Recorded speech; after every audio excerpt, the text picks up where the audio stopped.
ವಿಪಕ್ಷ ನಾಯಕ ಆರ್ ಅಶೋಕ್ ಮಾತಾಡ್ತಾ ಇದ್ದಾರೆ. ಅದರ ನೇರ ಪ್ರಸಾರ ನಿಮ್ಮ ಮುಂದೆ.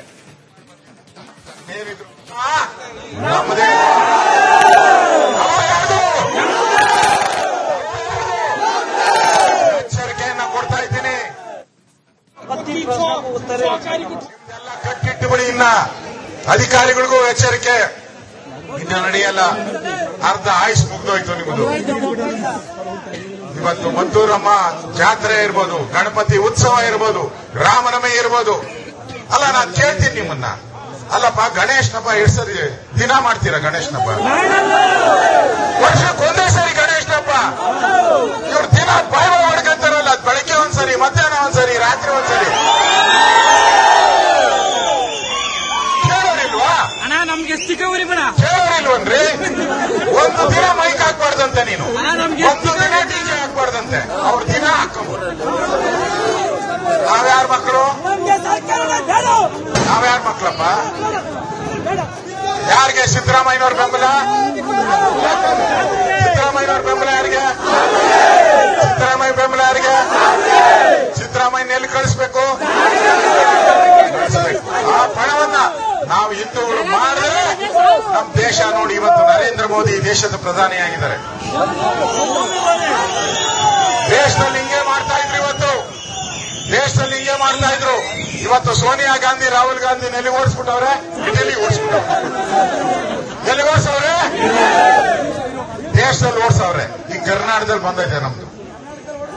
ಈ ಸಿದ್ದರಾಮಯ್ಯನವರು ಇಟಲಿ ಜೊತೆ ಪಾಸ್ಪೋರ್ಟ್ ಊರಿಗೆ ಕಳಿಸ್ಕೊಡ್ಬೇಕು. ಇಲ್ಲಿ ಕರ್ನಾಟಕದಲ್ಲಿ ಇಟಲಿ ಸರ್ಕಾರ ಆಗಕ್ಕೆ ಬಿಡಲ್ಲ, ತಾಲಿಬಾನ್ ಸರ್ಕಾರ ಆಗಕ್ಕೆ ಬಿಡಲ್ಲ, ಮುಲ್ಲಾಗಳ ಸರ್ಕಾರ ಆಗಕ್ಕೆ ಬಿಡಲ್ಲ ಅಂತ ನಾವು ಹೇಳ್ಬೇಕು, ಜೋರಾಗಿ ಹೇಳ್ಬೇಕು. ಅದೇ ಏನೋ ಇವತ್ತು ಗಣೇಶನ್ ತಡೆದ್ರು, ಅದಕ್ಕೆಲ್ಲ ನಾವು ಒಟ್ಟಿಗೆ ಸೇರ್ಬಿಟ್ಟಿದ್ರಿ. ಇನ್ನಾದ್ಮೇಲೆ ನಾವು ಮರ್ತ್ಬಿಡೋಣ ಅಂತ ಮರ್ತ್ರೆ ಮತ್ತೆ ಈ ಚಂಡಾಡರು ನಮ್ಮನ್ನ ಬಿಡಲ್ಲ. ನಮ್ಮ ರಾಜ್ಯದ ಅಧ್ಯಕ್ಷರಾದಂತ ವಿಜೇಂದ್ರರು ಕೂಡ ಇವತ್ತು ನಮ್ಮ ಜೊತೆ ಮೆರವಣಿಗೆಯಲ್ಲಿ ಬಂದಿದ್ದಾರೆ. SC ST ಒಂದು ದಲಿತ ಇದ್ರದ್ದು ಹಿಂದುಳಿದ ವರ್ಗದವರ ಒಂದು ಸಭೆ ಇದೆ ಅಂತ ಅವರು ಹೋಗಿದ್ದಾರೆ. ನಾವೆಲ್ಲ ಒಟ್ಟಿಗೆ JDS ಅವರು ಎಲ್ಲ ಮುಖಂಡರು ಬಂದಿದ್ದಾರೆ. ನಾವೆಲ್ಲ ಒಟ್ಟಾಗಿರ್ತೀವಿ, ಹಾಲು ಜೇನಂತೆ ಇರ್ತೀವಿ. ನಾವು ಮುಂದೆ ಈ ಕರ್ನಾಟಕದಲ್ಲಿರ್ತಕ್ಕಂಥ ಈ ದುರ್ಬಲ ಸರ್ಕಾರ, ಮುಸ್ಲಿಮರ ಪರವಾಗಿ, ಮುಲ್ಲಾಗಳ ಪರವಾಗಿ ಇರುವಂತ ಸರ್ಕಾರವನ್ನ ಕಿತ್ತೊಗೆದು ಕರ್ನಾಟಕದಲ್ಲಿ ಅಂಬೇಡ್ಕರ್ ಸಂವಿಧಾನವನ್ನ ಎತ್ತಿ ಹಿಡಿಯುವಂತ ಕೆಲಸವನ್ನ ನಾವೆಲ್ಲರೂ ಕೂಡ ಮಾಡ್ತೀವಿ ಅನ್ನೋ ಒಂದು ಸಂದೇಶವನ್ನ ಇವತ್ತು ನಾವು ಕೊಡಬೇಕಾಗಿದೆ ಬಂಧುಗಳೇ. ಅದಕ್ಕೋಸ್ಕರ ನಾವೆಲ್ಲರೂ ಕೂಡ ಬಂದಿದ್ದೀವಿ. ಒಂದು ಮಾತು ನಾನು ಕೊನೆಯದಾಗಿ ಇನ್ನೊಂದು ಮಾತು ಮುಗಿಸ್ತಾ ಇದ್ದೀನಿ. ನಾವು ಎಚ್ಚರಿಕೆ ತಪ್ಪಬಾರದು. ಇವತ್ತು ಹಿಂದೂಗಳು ಹೆಣ್ಣು ಮಕ್ಕಳು ಬೀದಿಗಿಡ್ತಿದ್ದಾರೆ. ನನ್ಗೆ ಆಶ್ಚರ್ಯ ಆಗುತ್ತೆ. ಅಲ್ಲಿ ಪೊಲೀಸ್ ಅಧಿಕಾರಿಗಳು ಬಂದಿದ್ರು. ಬೆಳಗ್ಗೆ ಒಂದು ಸಭೆ ಮಾಡಿದೆ ನಾನು. DC ಹತ್ರ, SP ಹತ್ರ, AC ಎಲ್ಲರೂ ಬಂದಿದ್ರು ಅಧಿಕಾರಿ. ಮೊದಲ ಬಾರಿಗೆ ಹೆಣ್ಣು ಮಕ್ಕಳು ಬೀದಿ ಇಳಿದು ಪ್ರತಿಭಟನೆಗೆ ಬಂದಿದ್ರು. ಇದೇನ್ ತೋರಿಸ್ತದೆ ಅಂದ್ರೆ ಈ ದುರಾಡಳಿತ ಮುಂದೆ ಸಿದ್ದರಾಮಯ್ಯನವರೇ ಇದ್ರೆ ಬರೆದು ಮಾಡ್ಕೊಳ್ಳಿ, ಹೇಳ್ತೀನಿ, ಗಣಪತಿ ಹಬ್ಬನ ಬ್ಯಾನ್ ಮಾಡಕ್ ಬಿಡ್ತಾರೆ. ಗಣಪತಿ ಹಬ್ಬವನ್ನ ಬ್ಯಾನ್.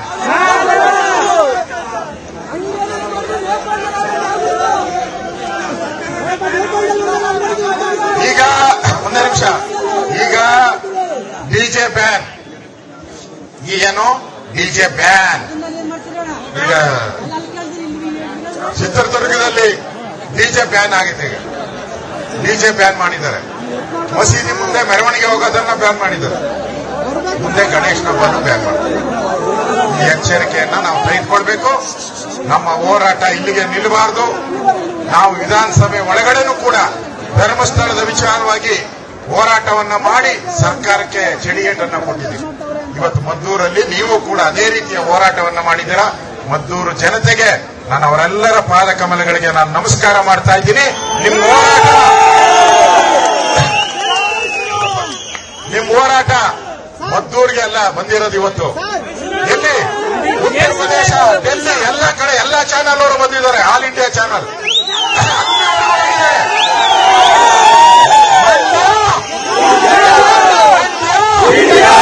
ಇವತ್ತಾಗಿದೆ.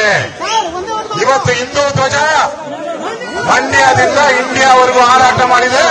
ಎಲ್ಲ ನ್ಯಾಷನಲ್ ಚಾನೆಲ್ಗಳಲ್ಲೂ ಕೂಡ ಹೋರಾಟ ಮಾಡ್ತಾ ಇದ್ದಾರೆ.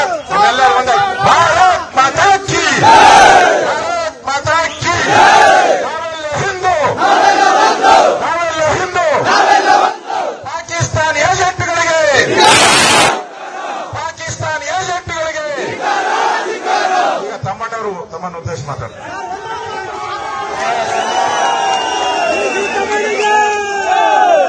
ಮಂಡ್ಯ ಜಿಲ್ಲೆಯ ವಿವಿಧ ಭಾಗಗಳಿಂದ ಬಂದಿರತಕ್ಕಂಥ ಎಲ್ಲ ನನ್ನ ಆತ್ಮೀಯ ಬಂಧುಗಳಿಗೆ ನನ್ನ ಸಾಷ್ಟಾಂಗ ಪ್ರಣಾಮಗಳನ್ನು ಸಲ್ಲಿಸ್ತಾ ವೇದಿಕೆ ಮೇಲಿರ್ತಕ್ಕಂಥ ಬಿಜೆಪಿ ಮತ್ತು ಜೆಡಿಎಸ್ ಎಲ್ಲ ಮುಖಂಡರುಗಳಿಗೂ ಕೂಡ ನೋಡಿ, ತಾವು ದೃಶ್ಯಗಳಲ್ಲಿ ಗಮನಿಸ್ತಾ ಇದ್ದೀರಿ. ಕೇಸರಿ ನಾಯಕರೆಲ್ಲರೂ ಕೂಡ ಮದ್ದೂರಿನಲ್ಲಿ ಸೇರಿದ್ದಾರೆ. ಕೇಸರಿ ಅಲೆ ಅಲ್ಲ, ಇದು ಕೇಸರಿ ಸಮುದ್ರ. ಆರ್ ಅಶೋಕ್ ಅವರು ಕಾಂಗ್ರೆಸ್ ವಿರುದ್ಧ, ಸಿದ್ದರಾಮಯ್ಯ ವಿರುದ್ಧ ವಾಗ್ದಾಳಿಯನ್ನು ನಡೆಸ್ತಾ ಇದ್ರು. ಅಪಾರ ಸಂಖ್ಯೆಯಲ್ಲಿ ಕಾರ್ಯಕರ್ತರು ಅಲ್ಲಿ ಸೇರಿದ್ದಾರೆ. ಹಿಂದೂ ಸಂಘಟನೆಯವರು, ಬಿಜೆಪಿ ಬೆಂಬಲಿಗರು, ಮದ್ದೂರಿನ ಜನಸಾಗರ ದೃಶ್ಯಗಳಲ್ಲಿ ತಾವು ಗಮನಿಸ್ತಾ ಇದ್ದೀರಿ. ಆರ್ ಅಶೋಕ್ ಅವರು ಸಿದ್ದರಾಮಯ್ಯ ವಿರುದ್ಧ ವಾಗ್ದಾಳಿ ನಡೆಸ್ತಾ ಇದ್ರು.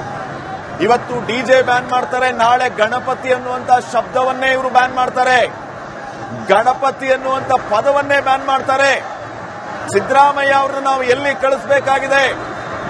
ಸಿದ್ದರಾಮಯ್ಯ ಅವರಿದ್ರೆ ಇವೆಲ್ಲವೂ ಕೂಡ ಆಗುತ್ತೆ. ಕಾಂಗ್ರೆಸ್ ಅತಿಯಾದ ಓಲೈಕೆ ರಾಜಕಾರಣ ಮಾಡ್ತಾ ಇದೆ. ಯಾರದ್ದೋ ಪ್ರೀತಿಯನ್ನ ಗಳಿಸೋದಕ್ಕೆ ಈ ರೀತಿ ಮಾಡ್ತಾ ಇದ್ದಾರೆ ಅಂತ ಎಲ್ಲ ಶಾಸಕರು ಕೂಡ ಸೌಹಾರ್ದಯುತವಾಗಿ ಈ ತಾಲೂಕಿನಲ್ಲಿ ಇಲ್ಲಿವರೆಗೂ ಕೂಡ ರಾಜಕೀಯ ಮಾಡಿದ್ದಾರೆ. ಇಂತಹ ಒಂದು ದಲಿತ ರಾಜಕಾರಣ ಪರಿಸ್ಥಿತಿ ಬರ್ತದೆ ಅಂತ ನಾವೆಲ್ಲರೂ ಕೂಡ ಯಾವಾಗಲೂ ಕೂಡ ಊಹಿಸಿರಲಿಲ್ಲ. ನಮ್ಮ ಕಾಲದಲ್ಲಿ ಬರ್ತದೆ ಅಂತ ಊಹಿಸಿರಲಿಲ್ಲ. ಆದ್ರೆ ಇವತ್ತಿನ ರಾಜಕಾರಣದಲ್ಲಿ ಜನಾಂಗಗಳಲ್ಲೇ ಎದ್ದು ಕಟ್ಟುವಂತಹದ್ದು, ಜಾತಿಗಳೇ ಬಡಿದು ರಾಜಕೀಯ ಮಾಡುವಂತಹದ್ದು, ಇದೆಲ್ಲವನ್ನು ಸೃಷ್ಟಿ ಮಾಡಿ ಅಶಾಂತಿಯನ್ನು ಸೃಷ್ಟಿ ಮಾಡುವಂತಹ ಒಂದು ವಾತಾವರಣ ಸೃಷ್ಟಿಯಾಗ್ತದೆ. ಇದಕ್ಕೆಲ್ಲ ಯಾರ ಕಾರಣ? ಈ ಕಾಂಗ್ರೆಸ್ ಸರ್ಕಾರ ಬಂದ ಮೇಲೆ ಇಷ್ಟೆಲ್ಲ ಅನಾಹುತಗಳಿಗೂ ಕೂಡ ಕಾರಣ ಆಗ್ತಾ ಇದೆ. ಇಟ್ಕೊಂಡು ಹೊರಟರು. ಪಾಕಿಸ್ತಾನ ಜಿಂದಾಬಾದ್ ಅನ್ನಕ್ಕೆಲ್ಲ ಅಖಂಡ ಭಾರತ ಉಳಿಬೇಕು ಅಂತ ಹೋರಾಟ ಮಾಡಿದ್ರು. ಅವರೆಲ್ಲ ಸ್ವರ್ಗದಲ್ಲಿದ್ದಾರೆ. ಸ್ವರ್ಗದಲ್ಲಿರುವಂತ ಕಾಂಗ್ರೆಸ್ಸಿನ ಮೂಲ ಕಾಂಗ್ರೆಸ್ಸಿಗೆ ಈಗಿನ ನಾಟಕೀಯ ಕಾಂಗ್ರೆಸ್, ಡೂಪ್ಲಿಕೇಟ್ ಕಾಂಗ್ರೆಸ್ ಅಪಮಾನ ಮಾಡ್ತಾ ಇದೆ. ಎಲ್ಲಿ ತನಕ ಹೋದ್ರು? ಶಾಸಕರು ನಾನು ಮುಂದಿನ ಜನ್ಮದಲ್ಲಿ ಮುಸಲ್ಮಾನಾಗಿ ಹುಟ್ಟುತ್ತೀನಿ, ನೀನು ಯಾರಿಗಾರ ಹುಟ್ಟುಕೋದಲ್ಲಿ ಸಂಬಂಧ ಇಲ್ಲ, ನಿನಗೆ ಬಿಟ್ಟಿದ್ದು. ಆದರೆ ಹುಟ್ಟೋಕ್ಕಿಂತ ಮುಂಚೆ ಈಗ ಚುನಾವಣೆ ಬಂದಾಗ ಯಾವ ಪಕ್ಷದಿಂದ ನಿಂತ್ಕೋತೀಯ? ಹಿಂದೂ ಆಗಿ ನಿಂತ್ಕೋತೀಯ? ಮುಸಲ್ಮಾನ್ ಆಗಿ ಕನ್ವರ್ಟ್ ಆಗಿ ನಿಂತ್ಕೋತೀಯ? ನಿನಗೆ ತಾಕತ್ತಿದ್ರೆ ಮತಾಂತರ ಮಾಡ್ಕೋ. ಇವತ್ತೇ ಕಾಂಗ್ರೆಸ್ ಕ್ಯಾಂಡಿಡೇಟ್ ಇಂದ ಡಿಕ್ಲೇರ್ ಮಾಡು. ಕಾಂಗ್ರೆಸ್ಸಿನ ಮುಸಲ್ಮಾನ್ ಕ್ಯಾಂಡಿಡೇಟ್ ಆಗಿ ಭದ್ರಾವತಿ ಗೆದ್ರೆ ನಾನು ರಾಜಕೀಯ ಬಿಟ್ಬಿಡ್ತೀನಿ ನನ್ನ ಜೀವನದಲ್ಲಿ. ಕಾಂಗ್ರೆಸ್ಸಿನ ನಾಟಕ ದಯವಿಟ್ಟು ಅರ್ಥ ಮಾಡ್ಕೊಳ್ಳಿ. ಅವ್ರು ಯಾವ ಜಾತಿಯಿಂದ ನಿಂತಿರ್ತಾರೋ ಆ ಜಾತಿಯಿಂದ ಎಬ್ಬಿಸ್ತಾರೆ. ನಾವೆಲ್ಲ ನಿಮ್ ಜಾತಿ, ನಾವೆಲ್ಲ ನಿಮ್ ಲಿಂಗಾಯತರು ಒಂದಾಗಬೇಕು, ಒಕ್ಕಲಿಗರು ಒಂದಾಗಬೇಕು, ಈ ರೀತಿ ಜಾತಿ ಎಬ್ಬಿಸ್ತಾರೆ. ಆ ಕಡೆ ಮುಸಲ್ಮಾನರು ಓಟ್ ತಗೋತಾರೆ. ಮುಸಲ್ಮಾನರಿಗೆ ಗೊತ್ತು ಹೆಂಗಿದ್ರು ಈ ಕಾಂಗ್ರೆಸ್ಸಿಗರು ನಮಗೆ ಜೊತೆಗಿದ್ದೇ ಇರ್ತಾರೆ. ಕಣ್ಣು ಮುಚ್ಕೊಂಡು ಮುಸಲ್ಮಾನರು ಕಾಂಗ್ರೆಸ್ ಓಟ್ ಕೊಡ್ತಾರೆ ಅಂತ ಒಂದೇ ಕಾರಣಕ್ಕೆ ಈ ಜಾತಿಯನ್ನು ಹೊಡೆದು ಸಂಗಮೇಶ್ ಅಂತ ಕಾಂಗ್ರೆಸ್ ಕಾರ್ಯಕರ್ತರು ಚುನಾವಣೆಯಲ್ಲಿ ಗೆದ್ದಿದ್ದಾರೆ. ನಾನು ಅದಕ್ಕೋಸ್ಕರ ಸಂಗಮೇಶ್ವರಿಗೆ ಈ ಸಭೆ ಮುಖಾಂತರ ಸವಾಲಾಗ್ತೇನೆ. ನೀನು ಬಹಳ ಪ್ರೀತಿ, ಮುಂದಿನ ಜನ್ಮ ತನಕ ಯಾಕೆ ಆಯ್ಕೆಯಪ್ಪ? ಈ ಜನ್ಮದಲ್ಲ ಮತಾಂತರ ಮಾಡು. ಈ ಜನ್ಮದಾಗ ಯಾವ ಹೆಸರು ಹೇಳಿದ್ರಲ್ಲ, ಸಂಗಮುಲ್ಲಾ ಖಾನ್ ಅಂತೇಳಿ ಕಾಂಗ್ರೆಸ್ಸಿನ ಅಭ್ಯರ್ಥಿ ಆಗ್ಬೇಕು. ನಿಮ್ಮ ಮತಾಂತರ ಹೋಗು, ಮುಸಲ್ಮಾನ್ ಆಗು. ಸಂಗಮುಲ್ಲಾ ಖಾನ್ ಅಂತ ಕಾಂಗ್ರೆಸ್ ಅಭ್ಯರ್ಥಿಯಾಗಿ ನೀನು ಯಾವ ಕಾರಣಕ್ಕೂ ಗೆಲ್ಲಲ್ಲ. ಯಾಕಂದ್ರೆ ಭದ್ರಾವತಿ ಹಿಂದೂಗಳು ನೀನು ಹಿಂದೂ ಅಂತ ಓಟ್ ಕೊಟ್ರು, ಮುಸಲ್ಮಾನ್ ಅಂತ ಓಟ್ ಕೊಟ್ಟಿಲ್ಲ. ಹಾಗಾಗಿ ನಿನಗೆ ತಾಕತ್ತಿದ್ರೆ ಮುಸಲ್ಮಾನ್ ಆಗಿ ಮತಾಂತರ ಆಗಿ ಕಾಂಗ್ರೆಸ್ಸಿನ ಮುಸಲ್ಮಾನ್ ಅಭ್ಯರ್ಥಿಯಾಗಿ ಗೆದ್ದು ಬಂದ್ರೆ ಆಗ ನಿಜಕ್ಕೂ ಕೂಡ ನೀನು ಹೇಳ್ಕೊಂಡಿದೆಯಲ್ಲ, ಈ ಕಾಂಗ್ರೆಸ್ಸಿನ ನಾಟಕೀಯ ಪರಿಸ್ಥಿತಿ ಇದೆಯಲ್ಲ, ಇದನ್ನ ಇಡೀ ಕರ್ನಾಟಕ ರಾಜ್ಯ ನೋಡ್ತಾ ಇದೆ. ಪಾಕಿಸ್ತಾನ್ ಜಿಂದಾಬಾದ್ ಅಂತ ಇಲ್ಲಿ ಕೂಗಿದ್ರಲ್ಲ ಸಿದ್ದರಾಮಯ್ಯನವರೇ, ಇದೇ ಕಾಂಗ್ರೆಸ್ಸಿನ ವ್ಯಕ್ತಿಗಳು ಮುಸಲ್ಮಾನರು ಉತ್ತರ ಪ್ರದೇಶದಲ್ಲಿ ಪಾಕಿಸ್ತಾನ್ ಜಿಂದಾಬಾದ್ ಅಂತ ಕೂಗಿದ್ರೆ ಯೋಗಿ ಆದಿತ್ಯನಾಥ್ ಡಮ್ ಡಮ್ ಡಮ್ ಡಮ್ ಅಂತೇಳಿ ಇವ್ರನ್ನೆಲ್ಲ ದೇಶದ್ರೋಹಿಗಳು ತೆಗೆದುಕೊಳ್ತಿದ್ರು. ನಿಮಗೆ ತಾಕತ್ತಿಲ್ಲ. ಮುಸಲ್ಮಾನರು ಓಟ್ ಒಂದೇ ಬೇಕು. ದೇಶದ್ರೋಹಿಗಳಾಗ್ಲಿ ಏನೇ ಕೆಲಸ ಮಾಡಿದ್ರು ಕೂಡ ಆ ಓಟ್ಗೋಸ್ಕರ ಜೋಲ್ ಸುತ್ತಕೊಂಡು ಕಾಂಗ್ರೆಸ್ ಕರ್ನಾಟಕ ರಾಜ್ಯದಲ್ಲಿ ಆಡಳಿತ ನಡೆಸ್ತಾ ಇದ್ದೀರಾ? ಯಾರ್ಯಾರು ಮುಸಲ್ಮಾನ್ ಸಭೆಗಳಲ್ಲಿ, ಪ್ರತಿಭಟನೆಗಳಲ್ಲಿ, ಮೆರವಣಿಗೆಯಲ್ಲಿ ಭಾಗವಹಿಸಿದ್ರು ಅವರೆಲ್ಲರೂ ಕೂಡ ಒಂದು ಕ್ಯಾಬಿನೆಟ್ ನಲ್ಲಿ ಅವ್ರ ಮೇಲೆ ಇದ್ದಂತ ಕೇಸ್ಗಳು ತೆಗೆದುಬಿಟ್ರು. ಪಾಪ ಪೊಲೀಸ್ ಅಧಿಕಾರಿಗಳಿದ್ದಾರೆ.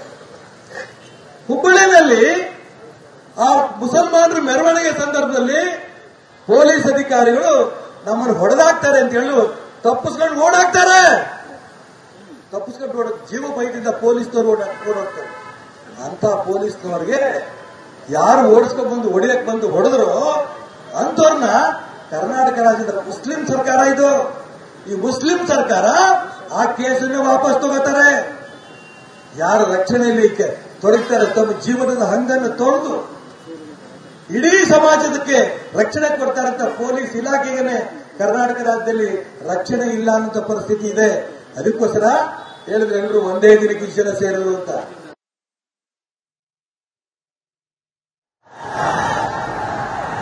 ನೋಡಿ, ಶಿವಮೊಗ್ಗದ ಭದ್ರಾವತಿ ಪಾಕಿಸ್ತಾನ ಪರ ಘೋಷಣೆ ಕೂಗಿದ್ದಕ್ಕೆ ಆ ಕಡೆ ಅಲ್ಲಿಯೂ ಕೂಡ ಸಭೆಗಳಾಗ್ತಾ ಇದೆ.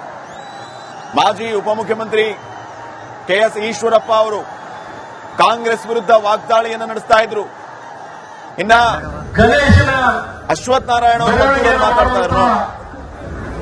ಸಂದರ್ಭದಲ್ಲಿ ಶಾಂತಿಯುತವಾಗಿ, ಸೌಹಾರ್ದಯುತವಾಗಿ, ಬಹಳಷ್ಟು ಭಕ್ತಿ ಶ್ರದ್ಧೆಯಿಂದ, ಯಾವ ದ್ವೇಷ ವೈಮನಸ್ಸಿಲ್ಲದೆ ಗಣೇಶನ ಮೆರವಣಿಗೆಯನ್ನು ಮಾಡುವಂತಹ ಸಂದರ್ಭದಲ್ಲಿ ಏಕಾಏಕಿ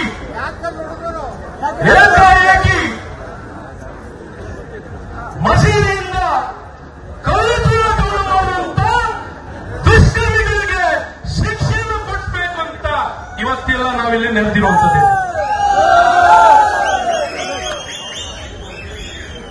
ಏನು ಕಾಂಗ್ರೆಸ್ ಸರ್ಕಾರ ಅಧಿಕಾರಕ್ಕೆ ಬಂದ ದಿನದಿಂದಲೂ ತುಷ್ಟೀಕರಣದ ರಾಜಕಾರಣ, ಓಲೈಸಿಕೊಳ್ಳುವಂತ ರಾಜಕಾರಣವನ್ನ ಮಾಡ್ತಿದ್ದಾರೆ. ನಮ್ಮ ತಾಳ್ಮೆಯನ್ನ ಪರೀಕ್ಷೆಯನ್ನು ಮಾಡ್ತಿದ್ದಾರೆ. ಈ ಕಾಂಗ್ರೆಸ್ ಸರ್ಕಾರ ತಪ್ಪು ಮಾಡಿದಂತ ಮುಸ್ಲಿಂ ಸಮುದಾಯದ ದುಷ್ಕರ್ಮಿಗಳಿಗೆ ಪೊಲೀಸ್ ಸ್ಟೇಷನ್, ಡಿಜಿಹಳ್ಳಿಯಲ್ಲಿ, ಕೆಜಿಹಳ್ಳಿಯಲ್ಲಿ ಪೊಲೀಸ್ ಸ್ಟೇಷನ್ ಅನ್ನ ಸುಟ್ಟಾಕ್ಲಿಕ್ಕೆ ಮಾಡಿದಂತವರು, ವಾಹನಗಳನ್ನ ಸುಟ್ಟಾಕ್ಲಿಕ್ಕೆ ಹೊಟ್ಟಂತವರು, ಹುಬ್ಬಳ್ಳಿಯಲ್ಲಿ ಪೊಲೀಸ್ ಸ್ಟೇಷನ್ಗೆ ದಾಳಿಯನ್ನು ಮಾಡಿದಂತವರು, ಮೈಸೂರಿನಲ್ಲಿ ಪೊಲೀಸ್ ಸ್ಟೇಷನ್ ಮೇಲೆ ದಾಳಿ ಮಾಡಿದಂತವರು, ಪೊಲೀಸರಿಗೆ ಓಡಾಡಿಸಿಕೊಂಡು ಹೊಡೆದಂತವರು ಮುಸ್ಲಿಂ ಸಮುದಾಯಕ್ಕೆ ಸೇರಿದಂತಹ ಕೆಲವು ದುಷ್ಕರ್ಮಿಗಳು. ಅಂತವ್ರ ಮೇಲೆ ಕೇಸನ್ನು ದಾಖಲು ಮಾಡಲಿಕ್ಕೂ ಹಿಂಜರಿತಾರೆ. ಕೇಸನ್ನು ದಾಖಲು ಮಾಡಿದ್ಮೇಲೆ ಕೇಸನ್ನ ಹಿಂದೆ ಪಡಿತಾರೆ. ಇದೊಂದು ಸರ್ಕಾರನ, ಇದು ಜನಪರವಾಗಿರುವಂತ ಸರ್ಕಾರನ, ನ್ಯಾಯ ಕೊಡೋ ಸರ್ಕಾರನ, ಕಾನೂನು ಕಾಪಾಡೋ ಸರ್ಕಾರನ, ಇದು ಜನ ವಿರೋಧಿ ಸರ್ಕಾರ ತಾನೆ. ಈಗ ಕಳೆದ ವರ್ಷ ನಾಗಮಂಗಲದಲ್ಲಿ ಏನ್ ಸುರೇಶ್ ಗೌಡ್ರೆ, ಕಳೆದ ವರ್ಷ ನಾಗಮಂಗಲದಲ್ಲಿ ಇದೇ ರೀತಿ ಗಣೇಶನ ಮೆರವಣಿಗೆ ಹೋಗ್ತಿರ್ಬೇಕಾದ್ರೆ ಮಸೀದಿಯಿಂದ ಕಲ್ತೂರಾಟ ಮಾಡ್ತಾರೆ.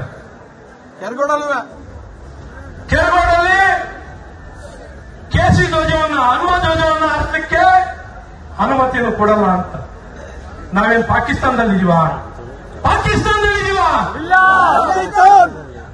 ನಮ್ಮ ದೇಶದಲ್ಲಿ, ನಮ್ಮ ಸನಾತನ ಧರ್ಮ, ನಮ್ಮ ಹಿಂದೂಸ್ತಾನ್, ನಮ್ಮ ದೇಶ ಭಾರತ ದೇಶದಲ್ಲಿ ಇದ್ದೀವಿ. ನಮ್ಮ ಆಚರಣೆಗೆ ನಮಗೆ ಸ್ವಾತಂತ್ರ್ಯ ಇಲ್ವಾ? ಸ್ವಾತಂತ್ರ್ಯ ಇದೆಯಾ ಇಲ್ವಾ? ಈ ಸ್ವಾತಂತ್ರ್ಯಕ್ಕೂ ಅಡಚಣೆ ಮಾಡ್ತಿರುವಂತದ್ದು ಯಾರ ಸರ್ಕಾರ?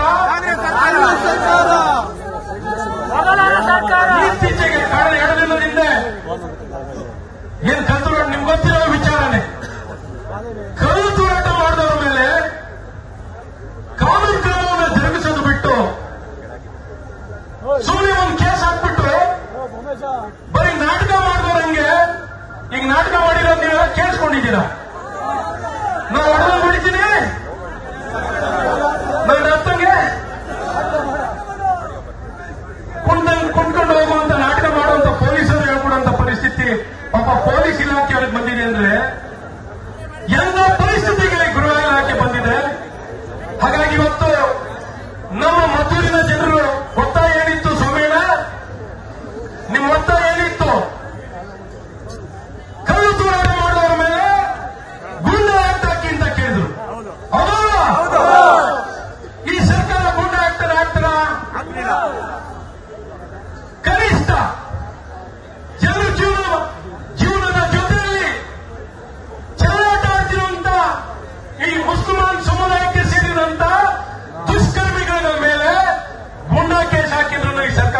ಸರ್ಕಾರಕ್ಕೆ ಸಾಕ್ಲಿಕ್ಕೆ ತಯಾರಿಲ್ಲ.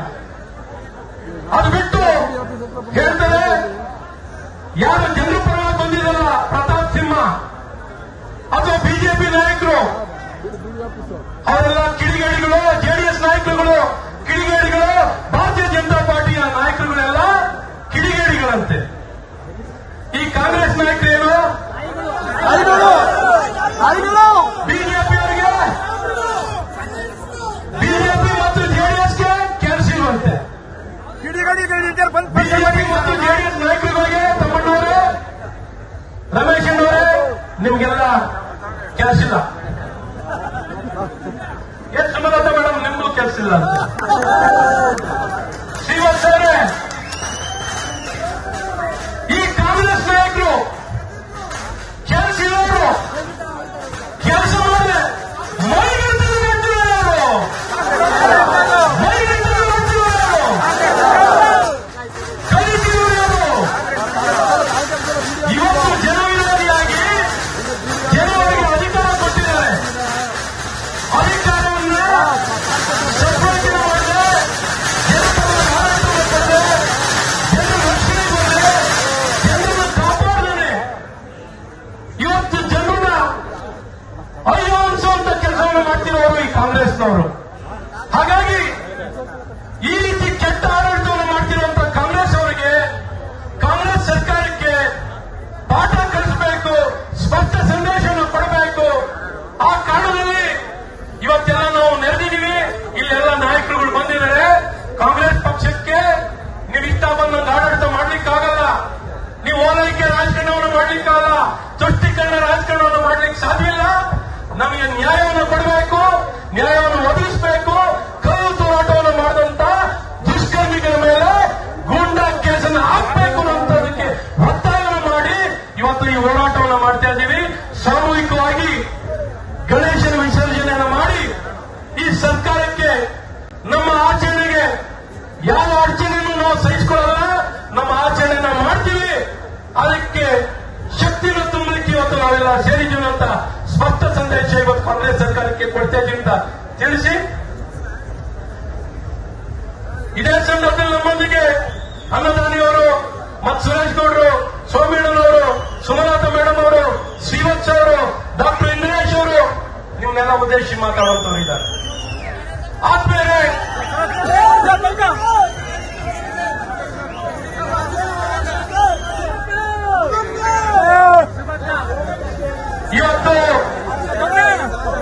ಇವತ್ತು ನಮ್ಮ ಸ್ನೇಹಿತರು ಕೇಳ್ತಿರೋದು, ಇದೇ ಈದ್ ಮಿಲಾದ್ ಮಾಡಿದಾಗ ಅವರಿಗೆ ಪರ್ಮಿಷನ್ ಇದ್ದಿದ್ದು 2 ಕಿಲೋಮೀಟರ್.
ದಾಖಲು ಮಾಡಬೇಕು, ಗೂಂಡಾ ಆಕ್ಟ್ ಅನ್ನು ಹಾಕಬೇಕು ಅಂತ ಸ್ಪಷ್ಟ ಸಂದೇಶವನ್ನು ಕೊಡ್ಲಿಕ್ಕೆ ನಾವಿದ್ದೀವಿ. ಹಾಗಾಗಿ ಸರ್ಕಾರ ಈ ತಕ್ಷಣ